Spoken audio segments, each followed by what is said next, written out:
I'm Mark Dawson from the Self-Publishing Show, and this is Self-Publishing Spotlight, where we shine a light on the indie authors who are changing the world of publishing, one book at a time. Hello and welcome to the Self-Publishing Spotlight. We meet indie authors at all stages of their careers and ask them a series of 5 questions. 5 questions about their process, their mistakes and their successes, 5 answers that will help you level up your own author career. My name's Tom Ashford and I'm part of the Self-Publishing Formula. Don't forget that you can get your self-publishing resource kit at selfpublishingformula.com/starter kit. This week's guest is Brenda Felber. She's written 9 books in the middle grade mystery genre and she lives in Wisconsin. Welcome, Brenda. Thank you, Tom. Good to be here. So would you like to start maybe talking about the books that you've written?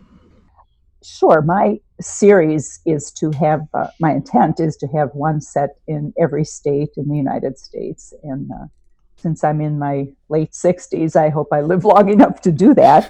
But that's a good goal to have. And I like it because it shows the readers, hopefully you'll enjoy all of the states in the U.S. and perhaps get to travel there someday and see them with their own eyes. But that's my intent, is to do all of those. And I'm started just a few months ago under a pen name, a cozy mystery series for adults. Nice.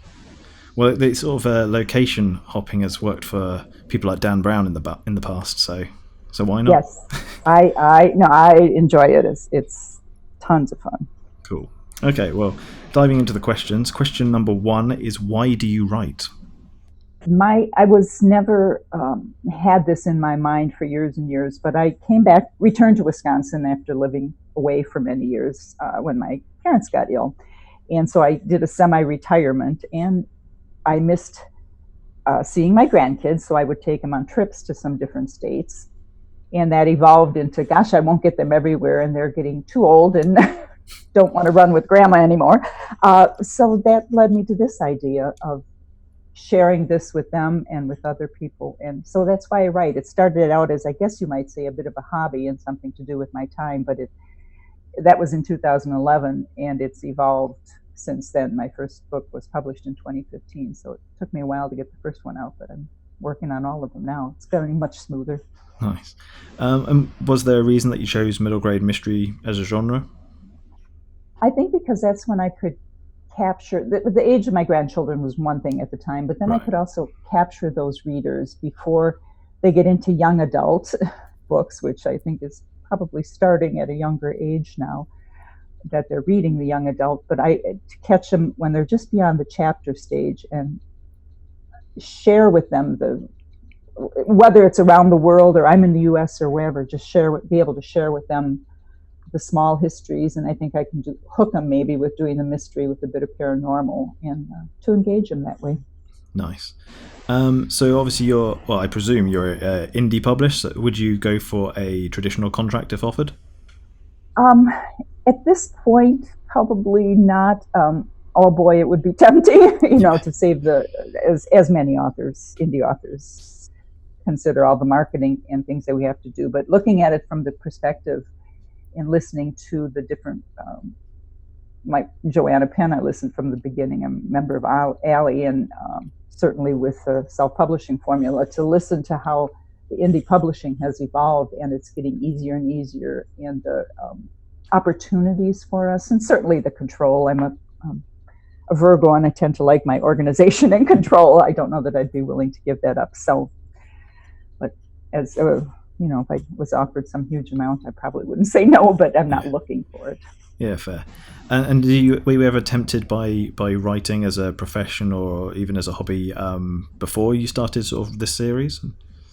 I did some in volunteer organizations I belonged to, where I volunteered. I did writing for newsletters and things like that. Right. But I found an old college paper in my memory box of things, and I must have had some spark of it. It was a critique from a professor, and I went, well, maybe that was something. I'm forgetful in my old age. Maybe I had thought about it a bit more. But not writing, I love the fiction, so I don't pursue any helping with newsletters and such like that anymore. Yeah. Okay. Well, question number 2 is, how do you write? So do you plot your stories out in advance, or do you just sort of see where the story takes you? Tom, that's evolving. the last book I did was set in Mackinac Island in Michigan, and I really tackled it with trying to outline. I had taken Patterson's master class and saw his outlining process, and I loved it. It was hard to push through that part of it, but boy, did the writing go better for me. I tend to go down research holes with the books because I love reading about the history of different areas, but I get too time suck in that. So yeah. The outlining helped me keep focus, gave me a more specific outline to work with. Maybe I had the beginning, middle, and end before, but I plotted and laid out scenes, and I'm going to use that going forward, I think. Nice. And what sort of software do you use? Things like Scrivener, Word, or Vellum, things like that? I use Scrivener, which was wonderful using this technique, being able to move the things around the scenes and settings and have the history in there in my notes. And then I use Vellum. I've been using Vellum for probably the last 4 or 5 books, because invariably I'll have some corrections too, and it's just amazingly easy to put them in and then reload them up to Ingram or Amazon and things like that. So I think the tools that are out there now, like I said, have made this journey so much more comfortable and easy for me. And those are about the only tools I guess I can think of. I'm starting to consider working in the audiobook, so I'll have to work out what tools are available there as far as getting that book, getting that out in audio, working with an independent reader and things like that. So it's always something new. Yeah. And is there a particular time and place that you like to write? I try to write. I have a home office that I'm sitting in now, and I try to write. I'm better in the early afternoon. Morning do the marketing and publicity. My brain doesn't turn on as easily in the mornings. It takes a little warming up, and once that brain engine is warm, then I can relax in the afternoon and enjoy the writing. So it's generally in my home office in the afternoons. Nice. Well, that leads into question number 3, which is, are you a full-time author? If you are, how did you get there? And if you aren't, what steps are you taking to make it happen? I think, Tom, my case is maybe a little different. As I said, I was sort of put myself into a semi-retirement about 10 years ago, and now I consider myself retired, but I write and work at this authoring business full-time. But I have the luxury of not having to use it to support myself, other than that's my intent, and I use it for the travel to research.